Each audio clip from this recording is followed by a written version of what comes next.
जय दोस्तों, उज्ज्वल फिर आज भी आप लोगों के बीच में अपनी क्लास लेकर के शुरू करते पहला ही क्वेश्चन।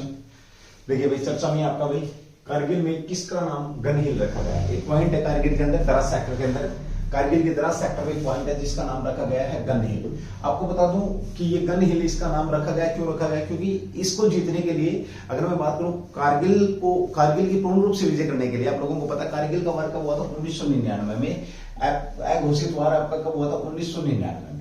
और जब 1999 में जब ये वार हुआ था, यानी कि जो छद्म युद्ध कह सकते हो आप लोग, कह सकते हो कि पाकिस्तान से जो घुसपैठिए आए थे, भारत को ग्लेशियर से काटना चाहते थे, उस समय जब ये वार हुआ था तो उस समय एक पॉइंट था 5140 करके एक पॉइंट था। उस पॉइंट का जितना बड़ा अहम था, क्योंकि भारत की सेना जो वो थी नीचे थी और जो टेररिस्ट या मिलिटेंट या घुसपैठिए थे वो ऊपर थे।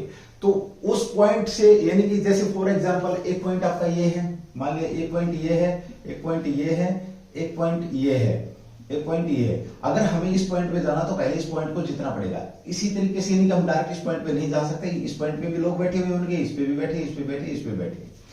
तो यहां पर ये पॉइंट था जहां पर गनरों ने, यानी कि आरटी की जो रेजिमेंट थी, आरटी की रेजिमेंट ने बहुत बेहतरीन अपना प्रदर्शन करके, साथ में कह सकते हैं जो जैक का भी ऑपरेशन था यहाँ पे, और इस पॉइंट को गन हिल नाम के पॉइंट को जीता था, ताकि हम अपनी जीत किसकी, जो अपनी जो पहाड़ी सारी की सारी जो पहाड़ी जिन पे बैठे थे, सारी की सारी पहाड़ियों पर जीत हम हासिल कर सकें। इसलिए आज उन गनरों के महत्व को ध्यान में रखते हुए, उन गनर जो लोग थे जिन्होंने बड़ा बेहतरीन काम किया था 1999 में, उनके महत्व को, उनके बलिदान को, उनकी शहादत को ध्यान में रखते हुए उस पॉइंट का नाम ही गन हिल रख दिया।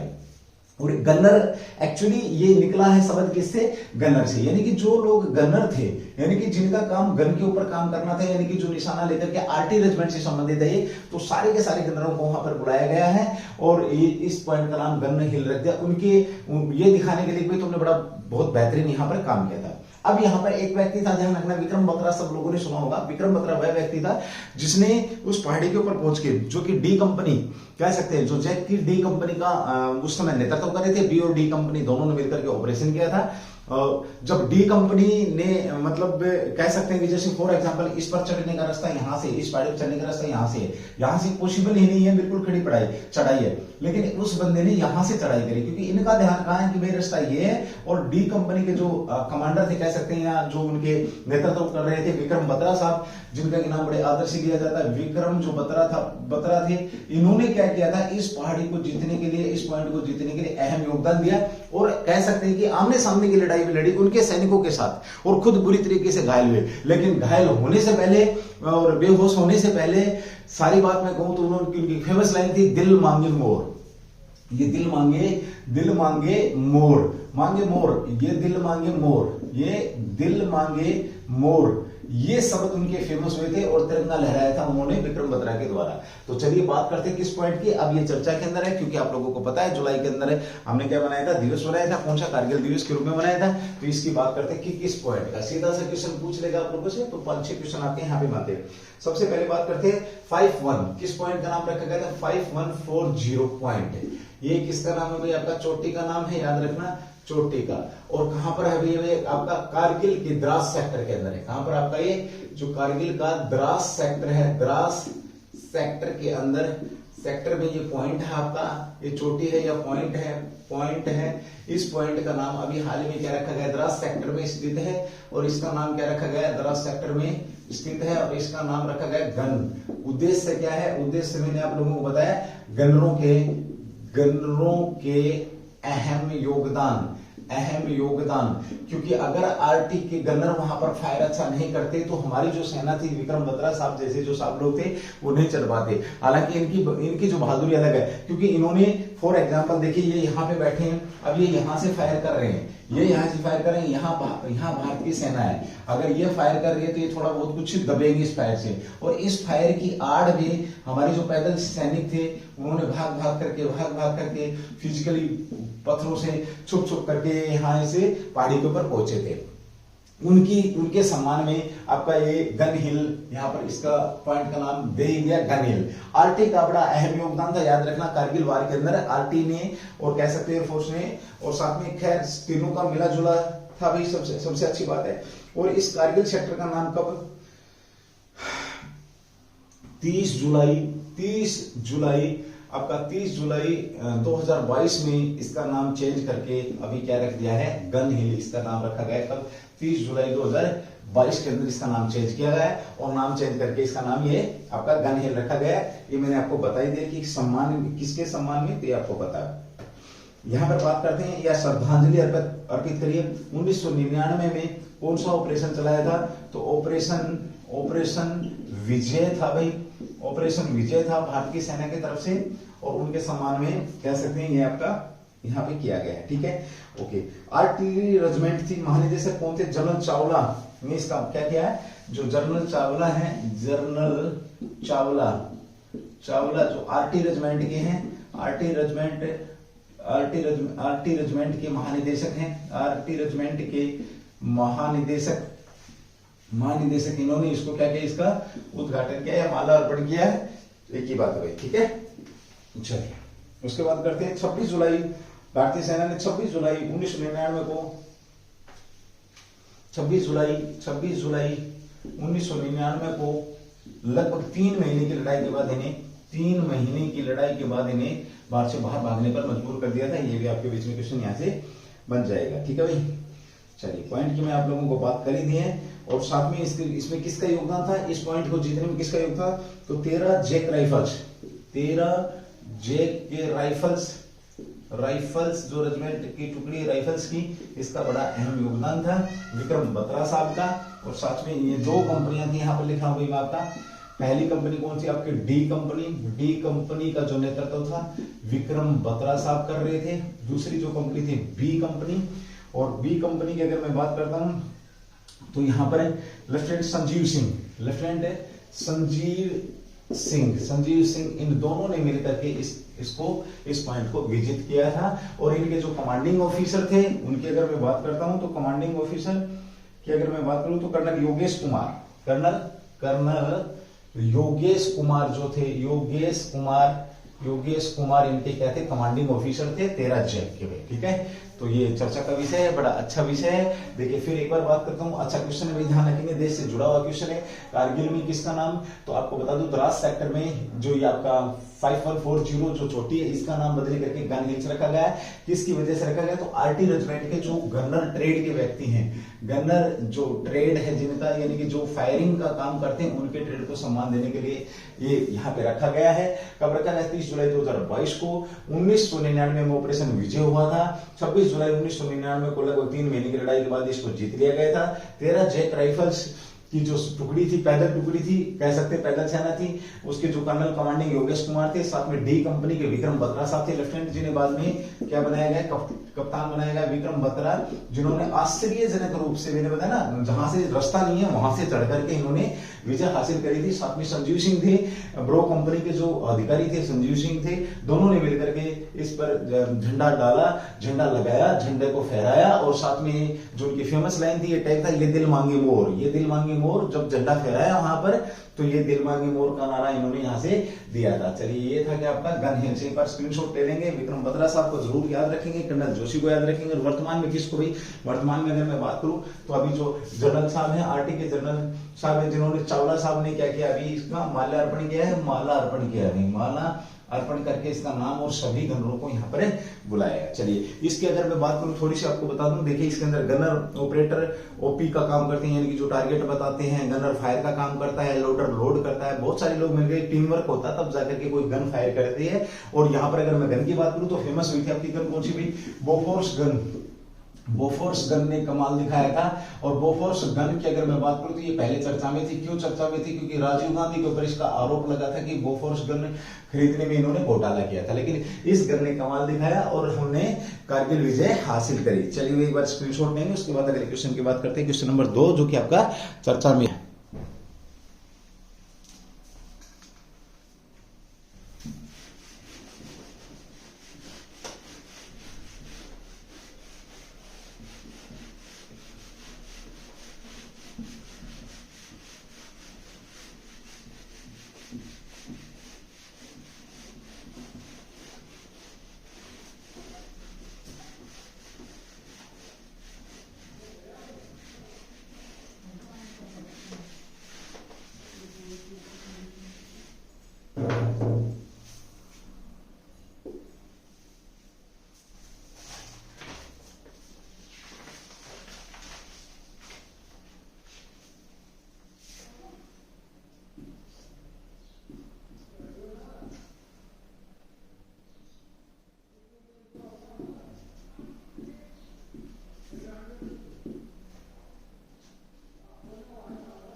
जगदीप धनखड़ साहब चर्चा में भी आपके। जगदीप धनखड़ साहब की अगर मैं बात करता हूं तो ये चर्चा में क्यों है, सबसे पहले बात करते चलिए। देखिए जगदीप धनखड़ साहब की, तो ये भारत के क्या चुने गए, ये भी हाल ही में आपके भारत के उपराष्ट्रपति चुने गए हैं। कौन से नंबर के उपराष्ट्रपति चुने गए, ये भी शानदार क्वेश्चन यहाँ पे आपका बन जाएगा। तो जगदीप धनखड़ साहब की अगर हम बात करते हैं तो 16वें नंबर के क्या चुने गए, आपके 16वें नंबर के उपराष्ट्रपति चुने गए हैं। 16वें नंबर के क्या चुने गए हैं, ये आपके उपराष्ट्रपति चुने गए हैं, उपराष्ट्रपति। ठीक है, ओके। अब बात करते हैं ये किसकी तरफ से थे, ये एनडीए की तरफ से थे, एनडीए की तरफ से थे। इससे पहले अगर मैं बात करूं इनकी अपने जो जगदीप धनखड़ साहब है 16वें नंबर के, इनको कितने मिले इनके अगर हम बात करते हैं तो 528 मत इनको मिले हैं, 528 वोट इनको मिले हैं। याद रखना इनके विपक्ष में, जगदीप धनखड़ साहब के विपक्ष में यानी कि यूपीए के उम्मीदवार कौन थे, यूपीए के उम्मीदवार की अगर मैं बात करता हूं तो ये है आपकी मार्गरेट अल्वा। मार्गरेट अल्वा क्या है, मार्गरेट अल्वा, हलवा मत कर देना भाई। मार्गरेट अल्वा क्या है आपकी, ये विपक्ष की उपराष्ट्रपति की क्या थी, उपराष्ट्रपति चुनाव की क्या थी, उम्मीदवार थी। सीधा सा पूछेंगे। और ध्यान रखना अब तक एक चीज और बताऊंगा मैं आप लोगों को। चलिए पहले इसकी बात कर रहे थे, और ये थे क्या जगदीश साहब, ये पश्चिम बंगाल के राज्यपाल थे भाई। 16 जुलाई को पश्चिम बंगाल के राज्यपाल थे। इनको पहले भाजपा, इससे पहले क्या थे ये आपके, तो ये 16 जुलाई 2022 तक ये आपका क्या, अब तक कह सकते हो राज्यपाल थे 16 जुलाई को इनका नाम की घोषणा करी थी। राज्यपाल कहाँ के थे, वेस्ट बंगाल के राज्यपाल थे। ये भी शानदार क्वेश्चन यहाँ पे बनता है। इनके जन्म की अगर मैं बात करूं, जगदीश धनखड़ साहब के जन्म अगर मैं बात करता हूं तो देखिए जन्म कहां पर हुआ इनका, राजस्थान के अंदर हुआ है, राजस्थान के अंदर इनका जन्म हुआ है। साथ ही पढ़ाई की बात करें तो चित्तौड़गढ़ जो सैनिक स्कूल है, इस स्कूल में क्या हुआ है, इनकी पढ़ाई हुई है। साथ में अगर हम बात करते हैं, इन्होंने चित्तौड़गढ़ सैनिक स्कूल से क्या करी, अपनी एजुकेशन पूरी करी है। ये भी आप लोगों को मालूम होना चाहिए। इनके जो नाम की घोषणा थी किसके द्वारा करी गई थी, नाम की घोषणा। तो यहाँ एक और क्वेश्चन बनता है कि एनडी जो आपका बीजेपी के अध्यक्ष कौन है, बीजेपी के अध्यक्ष जेपी नड्डा साहब हैं। जेपी नड्डा साहब ने क्या किया था, इनके नाम की घोषणा करी थी। ठीक है, और ये वेस्ट बंगाल के, पश्चिम बंगाल के क्या रहे हैं आपके, तो राज्यपाल रहे हैं। ये भी शानदार क्वेश्चन यहाँ पे आप लोगों का बनता है। ठीक है, चलिए अगली बात करते हैं। वर्तमान में पश्चिम बंगाल के कार्यक्रम ये आपकी कह सकते हो राज्यपाल कार्यरत थे। 18 इनके जन्म की अगर मैं बात करूं थोड़ा सा देखेंगे। देखिए 18 मई 1951 में इनका क्या हुआ था, जन्म हुआ था। साथ ही हम बात करते हैं 1989 से 1991 तक क्या झुंझुनू की क्या रहे हैं आपके, झुंझुनू से जनता दल के लोकसभा सदस्य रहे। झुंझुनू से जनता जो दल है इसके सदस्य लोकसभा एमपी रहे हैं।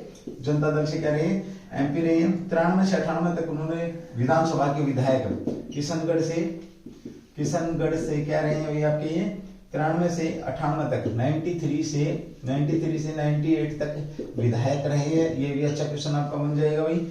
ठीक है, और 20 जुलाई 2019 से लेकर के अब तक 20 जुलाई 2019 से लेकर के अब तक ये क्या थे, राज्यपाल थे। चलिए भाई एक बार बात करता हूं आपकी जगदीप जो आपका धनखड़ साहब है। जगदीप धनखड़ साहब अभी आपके वर्तमान में क्या बन चुके हैं, उपराष्ट्रपति बन चुके हैं। कौन से नंबर के बन चुके हैं, 16 नंबर के बन चुके हैं। ठीक है, उपराष्ट्रपति की बात करें, ये किस पार्टी से थे या किस दल से थे, तो एनडीए से थे। 528 वोट इनको हासिल हुए हैं। विपक्ष में कौन थी, यूपीए सरकार की मार्गरेट अल्वा थी। ये भी उपराष्ट्रपति की उम्मीदवार थी। कहां से थी, यूपीए की। 16 जुलाई 2022 को इनके नाम का क्या कह सकते हैं घोषणा करी थी। किसके द्वारा की गई थी, तो बीजेपी के जो अध्यक्ष हैं जेपी नड्डा के साहब के द्वारा इसकी घोषणा की गई थी। जन्म की बात करें तो राजस्थान में जन्म हुआ है। 18 मई 1951 में इनका जन्म हुआ। चित्तौड़गढ़ सैनिक स्कूल से इन्होंने क्या करी, अपनी ग्रेजुएशन अपनी पढ़ाई पूरी करी, प्लस 2 तक की जो पहली पढ़ाई। 1989 से 1991 में झुंझुनू से क्या रहे हैं आपके, जनता दल पार्टी के। कौन सी पार्टी के, याद रखना भाई, जनता दल जो पार्टी थी उसके मेंबर ऑफ पार्लियामेंट रहे हैं। साथ में किशनगढ़ राजस्थान से 93 से 98 तक आपके क्या रहे हैं, यहाँ पर ये 93 से 98 तक आपके ये विधायक रहे हैं। और 20 जुलाई 2019 से लेकर के अब तक आपके ये क्या रहे हैं, 20 जुलाई 2019 से लेकर के अब तक आपके ये राज्यपाल रहे। राज्यपाल भी किसके रहे हैं, तो ये आपके राज्यपाल रहे वेस्ट बंगाल के। एक शानदार क्वेश्चन यहाँ पे बनता है आपका। ठीक है, ओके, अब अगली बात करते हैं। यहाँ पर देखिए थोड़ी सी बात यह है कि एक बार थोड़ा सा रफ करूंगा इसको, मैं एक बार आप स्क्रीनशॉट ले लेंगे, उसके बाद कुछ और बताना चाहता हूँ मैं यहाँ पे आप लोगों को इस उपराष्ट्रपति को लेकर के। चलिए एक बार रफ कर रहा हूँ भाई, इसके बाद कुछ क्वेश्चन है आपके जो कि इंपोर्टेंट क्वेश्चन यहाँ से बन जाएंगे, तो ये भी ध्यान रखेंगे भाई, क्योंकि आपको पता हाल ही में राष्ट्रपति साहब का भी चुनाव हुआ है और उपराष्ट्रपति का भी चुनाव हुआ है। सबसे पहले तो बात करते हैं, 2-3 बातें हैं। देखिए उपराष्ट्रपति के चुनाव की संवैधानिक स्थिति की बात करते हैं, संवैधानिक स्थिति की बात करें, संवैधानिक स्थिति की अगर हम बात करते हैं तो ये भाग नंबर 5 संविधान के कहां पर भाग नंबर 5 के अंदर है, और आपका 63 से 73 तक 63 अनुच्छेद नंबर या एक्ट नंबर 63 से 73 तक आपका क्या है, ये आपके उपराष्ट्रपति साहब की व्यवस्था की गई है। ठीक है, ओके, चलिए अगली बात करते हैं। यहाँ पर संवैधानिक स्थिति की बात होगी। अब बात आती है कि इसका चुनाव जो है वो किसके लिए किया जाता है, तो 2 चीजें यहाँ पर, एक तो ये पैदेन सभापति होते हैं, पैदेन सभापति होते हैं। किसके सभापति होते हैं भाई, राज्यसभा के सभापति होते हैं पैदेन सभापति। अब तक नोट डाल के लिखेंगे, इंपोर्टेंट है भाई आपका, अब तक कोई भी एनडीए का यानी कि पहला या कॉमा ब्रैकेट में करेंगे गैर कांग्रेसी कोई भी व्यक्ति अब तक क्या नहीं बना है, उपराष्ट्रपति नहीं बना है, याद रखना भाई। ठीक है, क्या नहीं बना अब तक है, उपराष्ट्रपति नहीं बना। दूसरी ऐसा समय आएगा जब पीएम साहब आपके प्लस आपके प्रेसिडेंट साहब प्लस आपके जो उपराष्ट्रपति साहब हैं, तीनों ऐसे व्यक्ति जो स्वतंत्र भारत में पैदा हुए हैं। ये भी अच्छा क्वेश्चन आपका बन जाएगा यहाँ पे। देश के पहले तो उपराष्ट्रपति की बात करूं तो एस सर्वपल्ली राधाकृष्ण है, राधा कृष्ण क्या है, देश के पहले उपराष्ट्रपति हैं, और पहले ऐसे उपराष्ट्रपति जो उपराष्ट्रपति भी बने। ठीक है, चलिए अगली बात करते हैं। यहाँ पर अब तक उपराष्ट्रपति के पद पर कितनी महिलाएं पहुंची हैं, इस पद पर कोई भी महिला अब तक है। जिस प्रकार से आपका CJI chief justice of India कोई महिला नहीं बनी है, उसी प्रकार से अब तक जो उपराष्ट्रपति है वो भारत की कोई भी महिला यहाँ पर नहीं बनी है। चलिए बताने को बहुत कुछ है भाई, बड़ा लंबा टॉपिक है, फिर भी चलिए अगले क्वेश्चन की बात करते हैं। क्वेश्चन नंबर 3 जो कि आपके बीच में भाई, राष्ट्रीय हथकरघा दिवस कब मनाया गया है। राष्ट्रीय हथकरघा दिवस चर्चा में आपका यानी कि वस्त्र को यानी कि ये सीधी सी बात करें कब मनाया गया, आपका 7 जो आपका अगस्त है, 7 अगस्त को राष्ट्रीय 7 अगस्त 2022 को राष्ट्रीय हथकरघा दिवस मनाया गया है। यानी कि सूत कातनी को लेकर के या भारतीय कपड़े की आपूर्ति को पूरा करने के लिए, या ये कहे आपका कि ये एक आंदोलन किया गया था, स्वदेशी आंदोलन। जब बंगाल का विभाजन हुआ था 1905 में, जब बंगाल का विभाजन किया तो उसके विरोध में यहाँ पर ये एक आंदोलन किया गया था 7 अगस्त 1905 को, तो वहीं से इसको उठाया गया है। अब ये आपका दिवस मनाया जा रहा है 7 अगस्त 2022 को हथकरघा दिवस मनाया गया है। ये अच्छा क्वेश्चन आपके बीच में बन जाएगा। तो पहली बार कब मनाया गया, पहली बार हथकरघा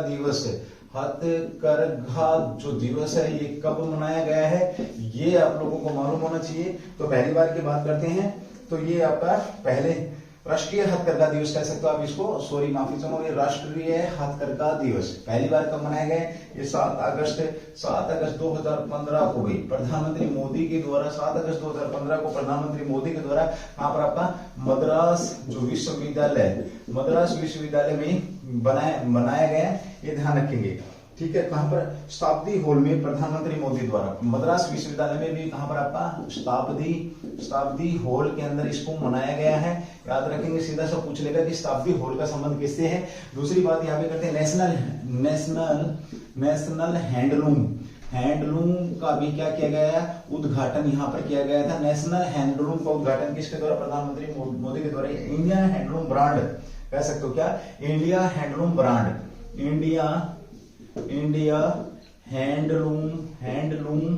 ब्रांड का उद्घाटन भी कहां पर किया गया था, यहीं पर किया गया था। इंडिया हैंडलूम ब्रांड का उद्घाटन भी आपका यहीं पर किया गया था। कहां पर, मद्रास विश्वविद्यालय में किया गया था। कहां पर, शताब्दी हॉल के अंदर, मद्रास विश्वविद्यालय के शताब्दी हॉल के अंदर इसका किया गया था। अब 7 अगस्त को ही क्यों मनाते हैं ये ध्यान रखेंगे। तो याद रखना 1905 में बंगाल विभाजन को लेकर के क्या हुआ था, आपका विरोध किया गया था। ये आपका अच्छा क्वेश्चन बन जाता भाई। ठीक है, 1905 में कलकत्ता टाउन हॉल में बंगाल विभाजन के विरोध में, कहां पर आपका भाई, कलकत्ता, देखें भाई, कलकत्ता टाउन हॉल में क्या हुआ था, विभाजन का विरोध हो रहा था। कब? तो 1905 में एक आंदोलन शुरू किया, स्वदेशी आंदोलन। कौन सा? स्वदेशी जो आंदोलन क्या किया गया? स्वदेशी आंदोलन शुरू किया गया था। उसको मनाने की जो तारीख थी 7 अगस्त रखी गई थी, 7 अगस्त रखी गई थी। और इस वजह से इसका 7 अगस्त को हम ये यहाँ पर मनाते हैं भाई। हथकरघा उद्योग के महत्व को बढ़ाने के लिए इसका क्या अभी हाल ही में किसका? हथकरघा जो उद्योग है इसको बढ़ाने के लिए, यानी कि जो हाथ से सूत काटते हैं, सूत काटने वाले जो लोग हैं, उन लोगों की आर्थिक स्थिति को, उनके महत्व को, आर्थिक स्थिति उनके महत्व को बरकरार रखने के लिए ये आपका दिवस यहाँ पे मनाया जाता है। अब एक बार देखेंगे, फिर समझेंगे। देखिए अभी हाल ही में राष्ट्रीय हथकरघा दिवस मनाया गया आपका। सबसे पहले तो बात लेते हैं कब मनाया गया? 7 अगस्त को। दूसरा क्वेश्चन आता है आपका कि इसे पहली बार कब मनाया गया? तो 7 अगस्त 2015 को मनाया गया था। ठीक है, कहां पर? मुंबई मद्रास विश्वविद्यालय में शताब्दी हॉल के अंदर प्रधानमंत्री मोदी के द्वारा। अगला क्वेश्चन बन जाएगा इंडिया हैंडलूम ब्रांड का क्या उद्घाटन भी आपका यहीं पर किया गया था, ये भी ध्यान रखना। ठीक है, ओके। राष्ट्रीय हथकरघा दिवस है। दूसरी बात ये है कि उद्देश्य क्या? उद्देश्य के मैं बात करूं तो जो हाथ से सूत काटते हैं, या ये वो लोग जो हाथ से कपड़े बना लेते हैं, जो जिनको हाथ की कारीगरी करते हैं, उनके महत्व को बरकरार रखना, उनकी आर्थिक स्थिति को अच्छा बनाए रखना, उनके और कहीं उनको सम्मान व्यक्त करने के लिए ये आपका बनाया गया। अब 7 अगस्त ये डेट क्यों नहीं है? क्योंकि आपको पता है बंगाल विभाजन हुआ था 1905 में। बंगाल विभाजन के समय की अगर मैं बात करता हूं तो 7 अगस्त को यहाँ पर डेट रखी गई थी स्वदेशी आंदोलन, यानी कि सारी की सारी चीजें कैसी होंगी? अब खुद की बनाई होंगी, देश की बनाई होंगी। और ये आपका कलकत्ता टाउन हॉल के अंदर इस बात का निर्णय लिया गया था, इसलिए 7 अगस्त को ये दिवस आपका स्वदेशी जो आंदोलन था उसके महत्व को बरकरार रखने के लिए भी कह सकते हो आप लोग, और जो हाथ से कपड़ा बुन रहे हैं उन लोगों के उनको सम्मान देने के लिए भी आप यहाँ पर कह सकते हो। अब आपको बता दूं, देखो अंग्रेज जब आए थे भारत के अंदर, जब अंग्रेज आए थे तो भारत के अंदर जो अंग्रेजों का अगर मैं बात करूं तो मुख्य व्यापार किस लिए आए? किस लिए थे वो? तो गर्म मसालों के लिए आए थे, मसालों के लिए। अब वास्तव में अगर मैं बात करूं तो कपड़ा जो आपका अगर कपड़े की मैं बात करता हूं तो कपड़ा व्यापार भारत का, एक बार मैं थोड़ा सा रफ करूंगा, इसको स्क्रीनशॉट ले लो एक बार आप इस साइड से, एक बार स्क्रीनशॉट ले लो, या जिसने नोट नहीं किया है नोट कर लेंगे। एक बार थोड़ा सा यहाँ से रफ करना पड़ेगा मेरे को। इस क्वेश्चन को मैं 2 क्वेश्चन और आपको अच्छे देके जाऊंगा भाई, ठीक है। चलिए, अब गर्म मसालों के लिए आए थे, कौन आए थे? आपके डच साहब आए थे, डच या जिसे नीदरलैंड के नाम से जानते हो, वो भी इनके साथ आए थे। तो पहली कंपनी की अगर मैं बात करूं भारत में व्यापार के लिए, पुर्तगाली लोग आए थे। दूसरी कंपनी की बात करता हूं तो फिर आपके कौन आए थे? डच आए थे, डच। और तीसरी में अंग्रेज आए थे। हालांकि फैक्ट्री की अगर हम बात करते हैं ना तो ये थोड़ा सा चेंज हो जाता है। पहली फैक्ट्री पुर्तगालों ने लगाई थी, दूसरी अंग्रेजों ने लगाई थी, तीसरी जो फैक्ट्री है ये डचों की थी, यानी कि आए दूसरे नंबर पे थे तीसरे नंबर पे। अब आप सोच रहे हैं इसका हथकरघा से इससे क्या उद्देश्य क्या है? इन्होंने गर्म मसालों की बजाय वस्त्र उद्योग, भारत के वस्त्र उद्योग को फेमस किसके द्वारा किया गया था? तो डचों के द्वारा किया गया था, याद रखना। और आजकल डच जो लोग हैं वो खबर आपके नीदरलैंड के अंदर है, याद रखना। नीदर जो लैंड है इससे संबंध है, नीदरलैंड वही बात है, डच और नीदरलैंड, ठीक है। और नीदरलैंड ने कल परसों क्वेश्चन कराया था मैंने अभी हाल ही में, पिछले 20 वर्षों में 5वीं बार पानी की क्या किया है? 50% पानी कम हुआ है, भूमि का पानी स्तर कम चला गया नीदरलैंड का। तो इसलिए भी आपका चर्चा का करंट का क्वेश्चन था। क्वेश्चन ये था कि गर्म मसालों की बजाय भारत के अंदर सबसे बड़ा इन्होंने पहली फैक्ट्री लगाई थी, किसके द्वारा? नीदरलैंड या डचों ने पहली फैक्ट्री लगाई थी। कहां पर लगाई थी? पहली सूत काटने का एक हथकरघा लगाया था, बट जहां पर 3000 लोग काम करते थे, किसको? जो हाथ से अपना कपड़ा बनाते थे। तो फेमस कपड़ों का व्यापार जो फेमस किया किसने किया? डचों ने किया, ये याद रखेंगे आप। और ये फैक्ट्री कहां पर लगाई थी? सूरत के अंदर लगाई थी भाई, सूरत के अंदर लगाई थी फैक्ट्री, ये भी ध्यान रखेंगे। तो डचों का भी बड़ा महत्व है इस चीज को लेकर के। और ये 7 अगस्त को हथकरघा दिवस आपका बनाया गया है, यानी कि जो लोग अपने हाथ से काम करते हैं, जो लोग स्वदेश, यानी कि जो अपने कह सकते हो आप लोग जो स्वरोजगार वाली भी बात यहाँ पे आती है। और प्रधानमंत्री मोदी ने पहली बार इसको मनाना प्रारंभ किया। चलिए एक बार स्क्रीनशॉट लीजिए, उसके बाद बढ़ते हैं आगे भाई। नर्मदा नदी चर्चा में भी आपकी, ये नर्मदा नदी चर्चा में क्यों है? सबसे पहले तो बात करते हैं नर्मदा नदी चर्चा में क्यों। इसमें विश्व का, देखिए भाई, इसकी अगर हम बात करते हैं सबसे पहले तो विश्व का सबसे बड़ा सोलर तैरता हुआ सोलर, विश्व का सबसे बड़ा तैरता हुआ सोलर पॉइंट लगाया जाएगा। यहाँ पर सोलर पॉइंट लगाया जाएगा, यानी कि जो बिजली पैदा करेगा। अब विश्व का सबसे बड़ा तैरता हुआ सोलर ये कितनी करेगा भाई? 600 मेगावाट आपका क्या है? मेगावाट बिजली पैदा करेगा, 600 मेगावाट बिजली पैदा करेगा। नर्मदा नदी पर होगा, ये कहां पर होगा?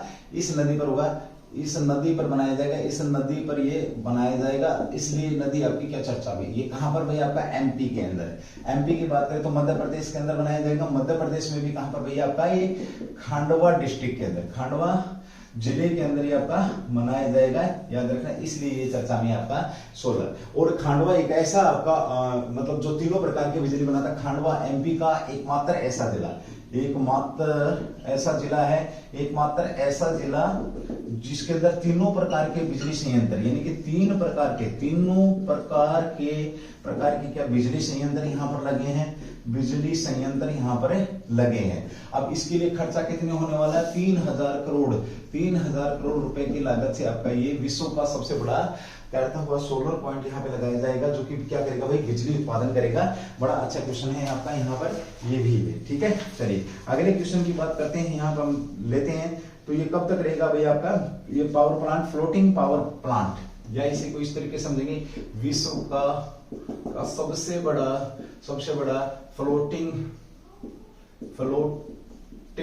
पावर प्लांट भैया आपका प्लांट कहां पर लगाया जाएगा, तो ये आपका एमपी के अंदर है, ये भी याद रखेंगे। 2023 में आपका ये कंप्लीट हो जाएगा, ठीक है। और 600 मेगावाट आपकी ये बिजली देगा, ये भी ध्यान रखेंगे। दुनिया का सबसे ये है क्या, इसकी सिचुएशन की बात करते हैं। देखिए अब क्यों सबसे बड़ा है, तो 100 वर्ग किलोमीटर में भी आपका ये 100 वर्ग किलोमीटर के अंदर है, पहला पॉइंट।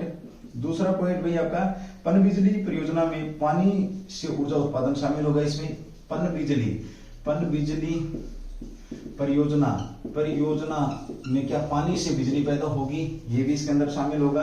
और तैरता सौर होगा, ये अभी आपको बता चुका हूं। तो इसमें तीनों पावर स्टेशन, हाइडल और सौर ऊर्जा है। पावर स्टेशन जो तीन प्रकार की मैंने बात करी थी यहाँ पे, तो पावर है, पावर स्टेशन है, दूसरा आपका हाइडल है, हाइडल और सौर ऊर्जा, तीनों प्रकार की ऊर्जा यहाँ पे बनती है। इसलिए आपका ये एमपी नर्मदा नदी चर्चा में विश्व का सबसे बड़ा सोलर तैरता पॉइंट यहाँ पे आपका बनाया जा रहा है। खर्चा मैंने आप लोगों को बता दिया, एक बार स्क्रीनशॉट ले लेंगे, उसके बाद आगे बढ़ते हैं अगले क्वेश्चन की तरफ।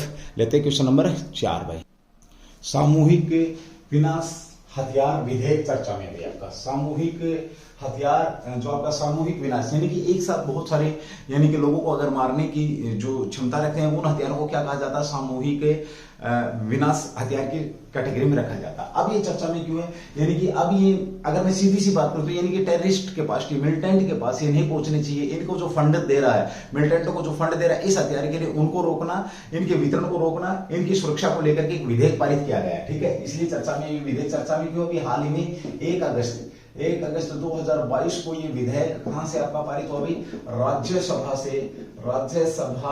से इसको क्या किया गया है, पास कर दिया गया है, राज्यसभा से ये चर्चा के अंदर है। अब आपके दिमाग में आना चाहिए कि सामूहिक जो हथियार है, ये कौन कौन से सामूहिक हथियार है। 3 हथियारों शामिल है इसके अंदर, तीन कैटेगरी है भाई इसके अंदर। क्या है 3 कैटेगरी। नंबर 1 आपका परमाणु हथियार भाई, परमाणु हथियार, इनको आतंकवाद उद्देश्य की भी बात करूंगा मैं। देखिए जैविक हथियार, आपका जैविक हथियार यानी कि बायोलॉजिकल जो हथियार है भाई आपका, ठीक है। और तीसरा क्या होता है आपका रासायनिक हथियार, रासायनिक जो हथियार हैं, यानी कि ये वो हथियार होते हैं जो एक साथ एक बार यूज करने पर बहुत सारे लोगों को हताहत करते हैं, इन्हें क्या बोला जाता है, सामूहिक हथियार। इनकी सुरक्षा को लेकर के एक बिल पास किया गया है, आपका राज्यसभा में सिग्नेचर हो गया 1 अगस्त 2022 को, ये संसद में क्या होगा भाई आपका पारित हो गया। अब इसके खिलाफ कड़े से कड़े एक्शन लिए जा सकते हैं, जो लोग इस पर वितरण कर रहे हैं, जो लोग भंडीकरण, उद्देश्य ले लो इसका, उद्देश्य की अगर मैं बात करूं तो इनके वितरण यानी कि किसी के पास जाने नहीं चाहिए हथियार, इनके फंडिंग यानी कि कोई इनके ऊपर पैसा खर्च करेगा वो भी, इस प्रकार से बहुत सारी चीजें इसके अंदर शामिल की गई हैं। अब आपको सिर्फ इतना पता होना चाहिए, सामूहिक विनाश हथियार विधेयक 1 अगस्त 2022 को राज्यसभा से आपका पारित हो गया, तो संसद से क्या हो गया आपका पास हो गया, लोकसभा ने इसे पहले ही पास कर दिया। इसकी कैटेगरी में कौन कौन से आते हैं, परमाणु वेपन आते हैं, जैविक आपका हथियार आते हैं, रासायनिक। आप लोगों ने सुने परमाणु वार सुना होगा आप लोगों ने, साथ में आपने बायोलॉजिकल वार सुना होगा, केमिकल वार सुना होगा, ठीक है। तो उन वारों के अंदर जो हथियार यूज किए जाते हैं वो सारे के सारे आपके सामूहिक आपकी विनाश की उस कैटेगरी के अंदर आते हैं। चलिए एक आधा क्वेश्चन और यहाँ पे आपका बड़ा अच्छा बन जाता है। सामूहिक जो आपकी बात है, इसमें सबसे पहले तो क्या है, वितरण प्रणाली गैर कानूनी गतिविधियों को निषेध करना। इसमें बदलाव क्या क्या भाई, कौन से अधिनियम में बदलाव किया, अधिनियम अधिनियम था आपका, अधिनियम 2005 के अंदर क्या क्या इसमें बदलाव किया है, बदलाव यानी कि संशोधन किया है 2005 वाले अधिनियम के अंदर।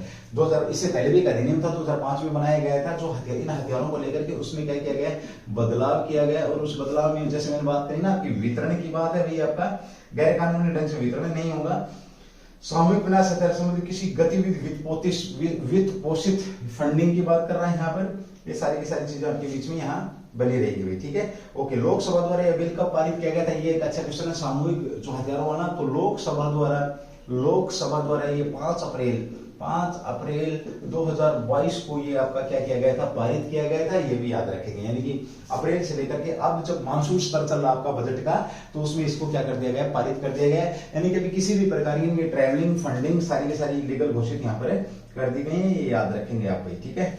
चलिए, अच्छा क्वेश्चन है आपका ये सामूहिक विनाश हथियार, ये आप लोगों से पूछा जा सकता है भाई।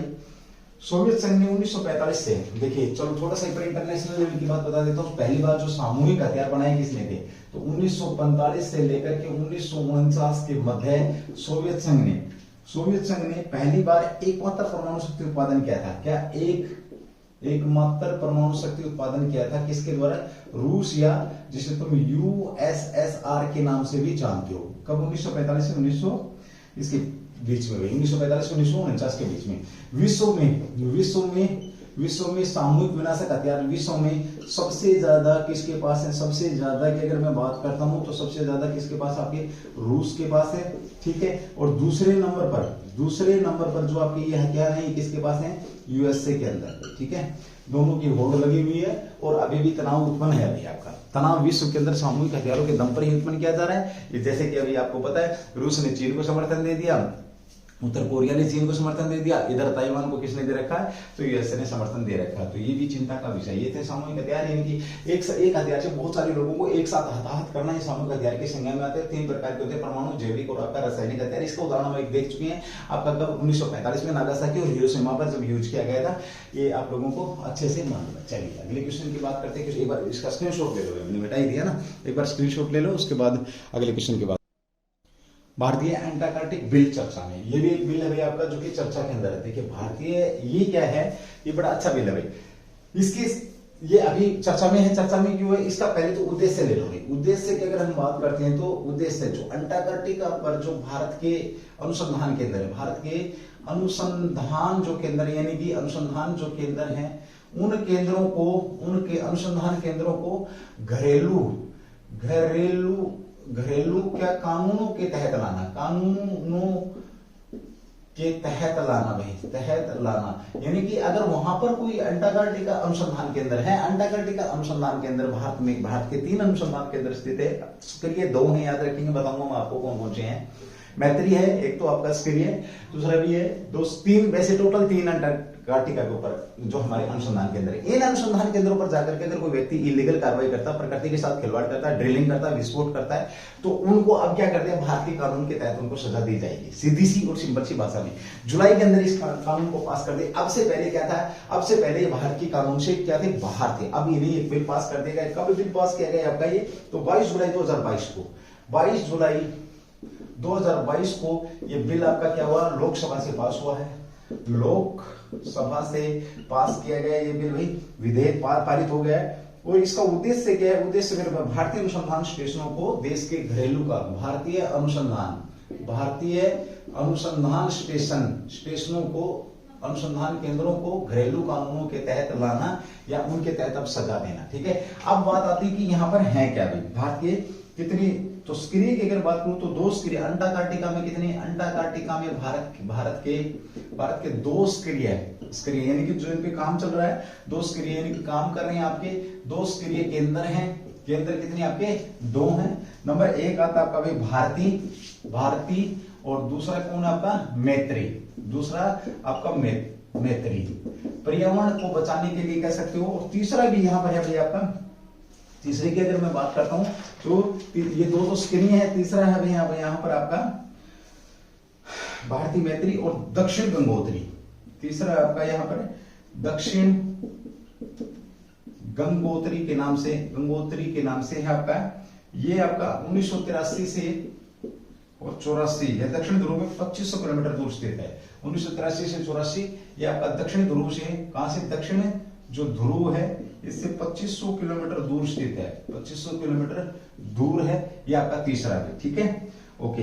इसे मैत्री को कब स्थापित किया था? 1988 में मैत्री को स्थापित किया था। या सिरमकार ओएस पर एक बर्फ मुक्त चट्टान क्षेत्र में स्थित है आपका।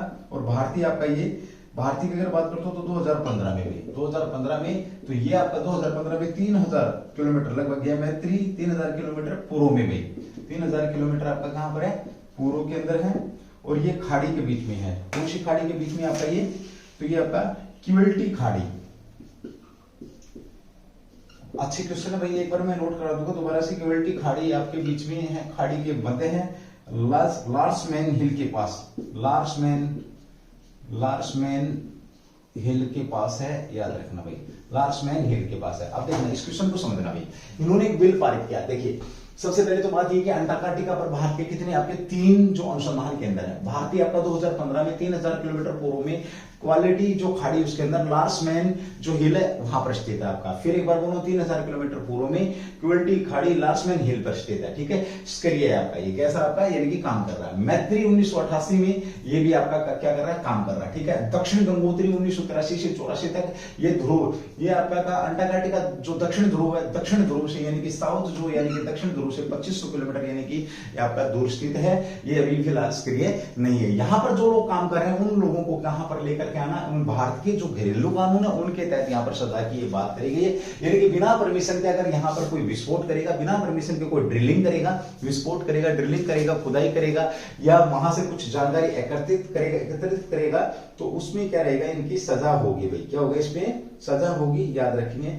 इसमें देखिए अंटार्कटिका पर विस्फोट अगर विस्फोट करता है, विस्फोट अगर कोई करता बिना परमिशन के तो इसकी 20 वर्ष सजा, 20 वर्ष क्या रहेगी? कैद भाई, पहला पॉइंट।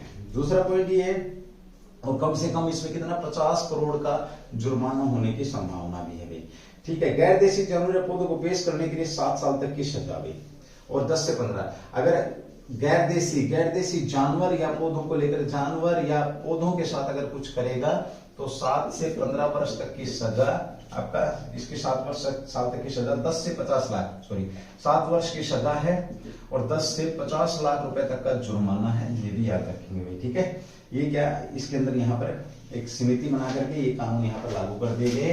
तो ये प्रकृति को बचाने की, क्योंकि पता है विस्फोट करेंगे तो कुछ न कुछ वहां पे नुकसान होगा तो सभी करने लगेंगे। इस प्रकार से आपका ये देश ने एक बिल पारित करके जो लोग वहां पे काम कर रहे हैं उन लोगों के लिए और जो दूसरे लोग वहां पे काम कर रहे हैं उनको घरेलू कानूनों के बीच में इसको स्थापित कर दिया है। ये था क्वेश्चन। चलिए उज्जवल परिवार आप लोगों के बीच में इसी प्रकार से अपने क्वेश्चन लेकर के आते रहेंगे, ठीक है। चलिए आप भाई अपना पढ़ाई जारी रखिए। Thank you. जय हिंद, जय भारत।